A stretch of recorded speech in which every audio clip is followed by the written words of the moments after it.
কথা প্রসঙ্গে আমরা একটি কথা বলি যে এই বিষয়টিকে রাজনীতির ঊর্ধ্বে রাখতে হবে, ওই বিষয়টিকে রাজনীতির বাইরে রাখতে হবে। প্রিয় উপস্থিতিবৃন্দ, আমি ব্যক্তিগতভাবে এমন ধারণার সঙ্গে নীতিগতভাবে কিছুটা হলো ভিন্ন মত পোষণ করি।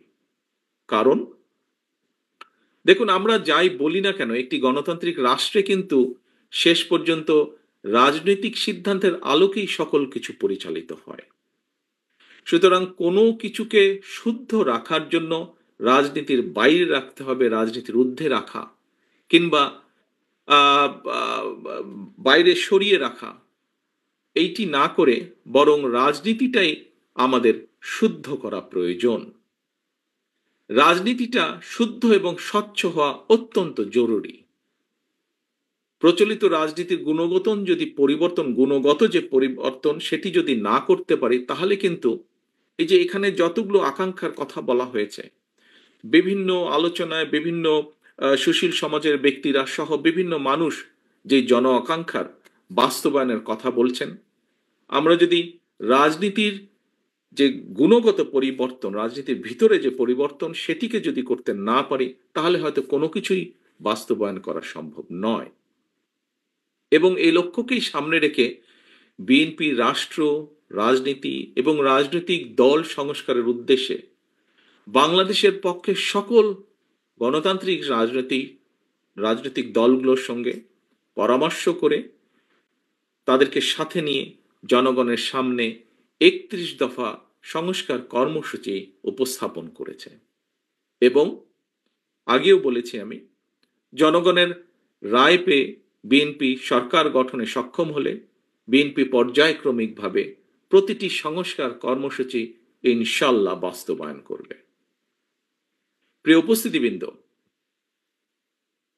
প্রিয় শিক্ষকবৃন্দ, মঞ্চে উপস্থিত সম্মানিত নেতৃবৃন্দ, মুক্তিযুদ্ধের মাধ্যমে অর্জিত দেশের মহান মুক্তিযুদ্ধের যে আকাঙ্ক্ষার প্রতিফলন হয়নি, যে সংবিধান, মুক্তিযুদ্ধের মাধ্যমে যে সংবিধান ছিল, সেটিতে কিন্তু মহান মুক্তিযুদ্ধের আকাঙ্ক্ষার প্রতিফলন হয়নি।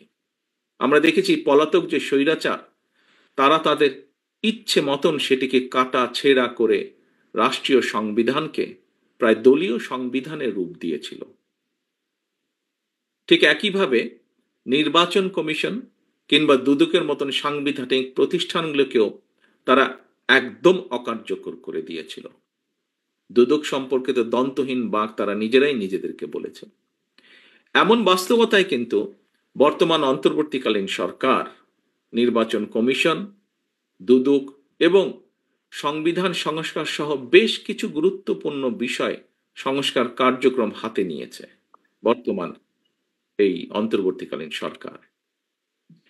বিএনপির ৩১ দফা সংস্কার কর্মসূচি এবং অন্তর্বর্তীকালীন সরকারের সংস্কার কার্যক্রমের সঙ্গে দু একটি মৌলিক বিষয় ছাড়া, প্রক্রিয়াগত বিষয় ছাড়া তেমন কোনো ভিন্ন মত বা বিরোধ নেই।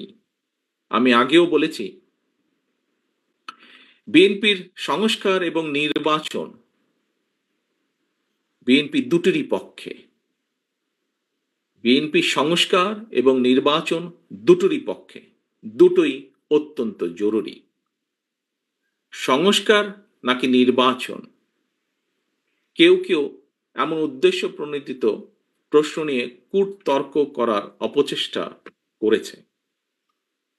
আমরা যদি দেশের বিরাজমান পরিস্থিতি দেখি, তাহলে কিন্তু সেটি ভিন্ন। দেশের কোটি কোটি পরিবারের কাছে এই মুহূর্তে নির্বাচন এবং সংস্কারের চেয়েও গুরুত্বপূর্ণ হচ্ছে সংসার পরিচালনা করা। একদিকে দ্রব্যমূল্যের ঊর্ধ্বগতি, অপরদিকে জনগণের উপরে চাপিয়ে দেয়া ভ্যাটের বোঝা।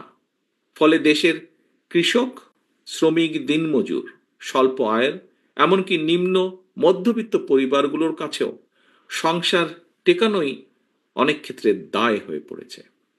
অনেক পরিবারে চলছে নীরব হাহাকার। কিভাবে জনগণের নিত্যদিনের দুঃখ দুর্দশা লাঘব করা যায়, কিভাবে বাজার সিন্ডিকেট ভেঙে দ্রব্যমূল্য জনগণের হাতের নাগালে রাখা যায়? কিভাবে?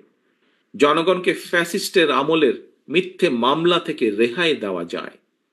কিভাবে আইন শৃঙ্খলা বাহিনীকে আরো সক্রিয় করা সম্ভব? জনগণের জানমালের নিরাপত্তা নিশ্চিত করা যায়? প্রিয় উপস্থিতিবৃন্দ, অন্তর্বর্তীকালীন সরকারের সামনে অগ্রাধিকারের তালিকায় এই বিষয়গুলো থাকা অত্যন্ত জরুরি।